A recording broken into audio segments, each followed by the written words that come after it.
What's good? The last few days for me personally have been not awesome. I've just been in this rumination cycle around the idea that I'm almost 40 and I live in a minivan. I have no prospects of finding a wife and starting a family, and that really bums me out. That bums me out a lot because I really want to be a dad and I really want to be a husband and I really want to be a community man. That is my iteration of what might be known as Nietzsche's great man or Ubermensch, Superman. Or Plato had a philosopher king concept.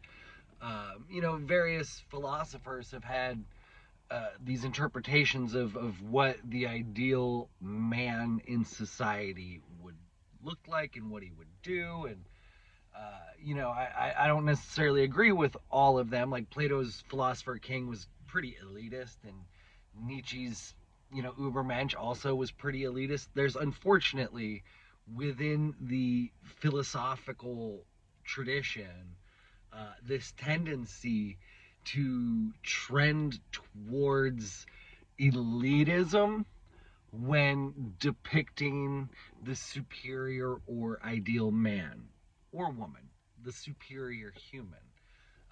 And I think that's really unfortunate because I very much am a working class person. I'm a blue collar guy, and I'm fine with that as being a big part of my identity. Um, but what I'm not fine with is how I'm looked down upon by people who consider themselves intellectuals, specifically or not specifically. But this is kind of in connection to I uploaded a video the other day talking about how I feel communism is an unenlightened response to a real world problem. And the communists really came at me in the comments, uh, very rude and hostile and condescending, which was really unfortunate because I tried really hard and I feel like I succeeded in a lot of ways in being making concessions. I made a lot of concessions in that video talking about how I agree with Marx on certain things. He's not entirely wrong. And how, this connected back to the intro of the video. I live in a minivan and I'm struggling. A lot of people in our current economic paradigm are struggling because our current economic paradigm is controlled by the elites, the earlier elites that I had sort of mentioned.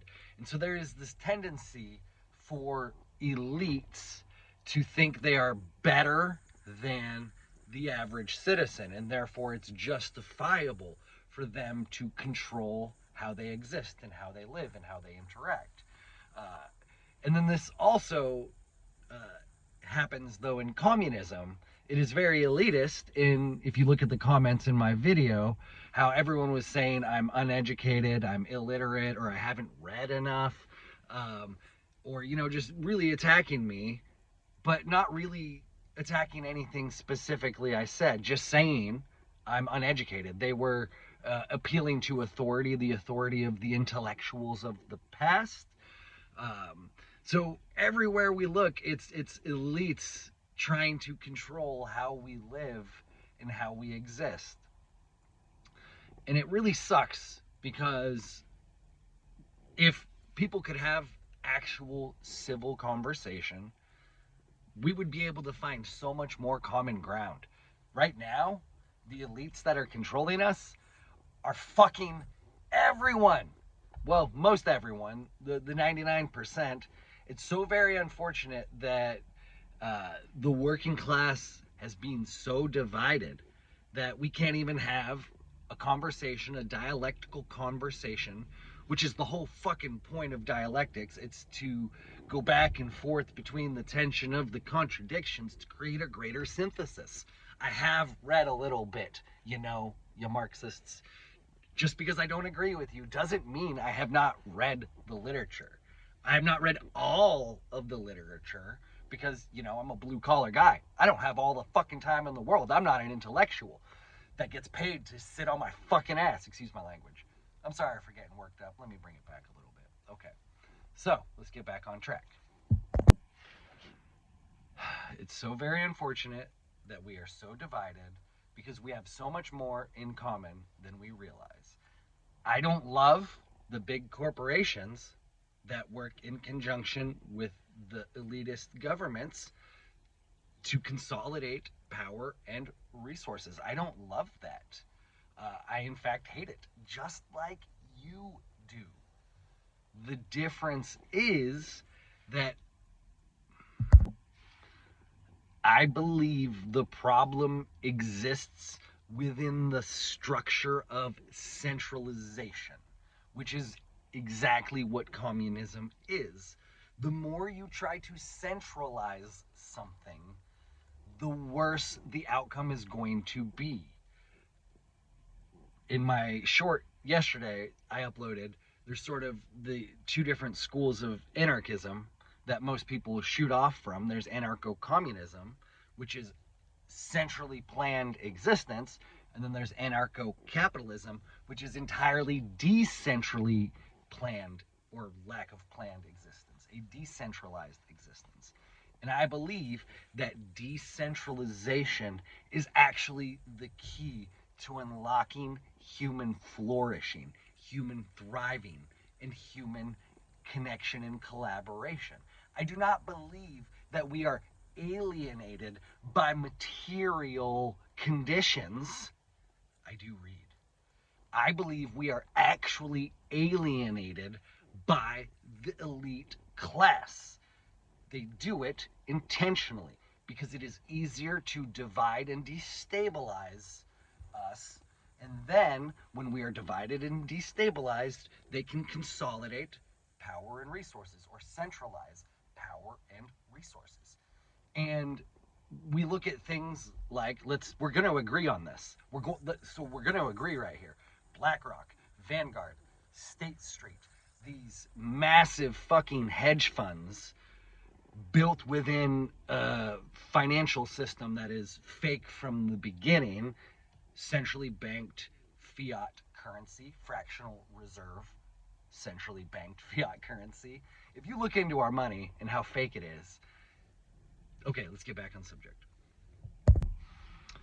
We have been experiencing a massive centralization of resources, of capital, into not the hands of the bourgeoisie or the middle class, but into the hands of the elites. And they have been doing this for thousands of years. This is not a new game that they have been playing. And so when I am critical of communism, I am doing it. I am critical for a variety of reasons, but also I want to believe, or I want to convey that I agree with you all on a lot of things as well. And so this is, as I believe, one of the key dialectics that we need to discuss is, the communism versus capitalism, centralization versus decentralization. I believe that's necessary, but I believe we're not able to have the robust back and forth of the dialectical tension between the contradictions to create an adequate synthesis. Because I'm really proud of the video I made the other day, and I was met with very little good faith and very little sort of actual criticism that I could do anything with. I want to learn. I want to grow. I want to be a part of the development of the new synthesis that will drive our society in the coming decades. But I can't do it if you're not coming at me in good faith. So, please, as I wrap up this video, like, comment, share, subscribe. Check the description for a link to get merch. around the fact, the No Division merch, because we need to stop letting them divide us. I'm trying to extend an olive branch. I'm sorry, I'm a little passionate, and I may have said things that are less than ideal, but I'm trying. I'm trying. Can you try? Can you meet me halfway? Thank you very much. Much love.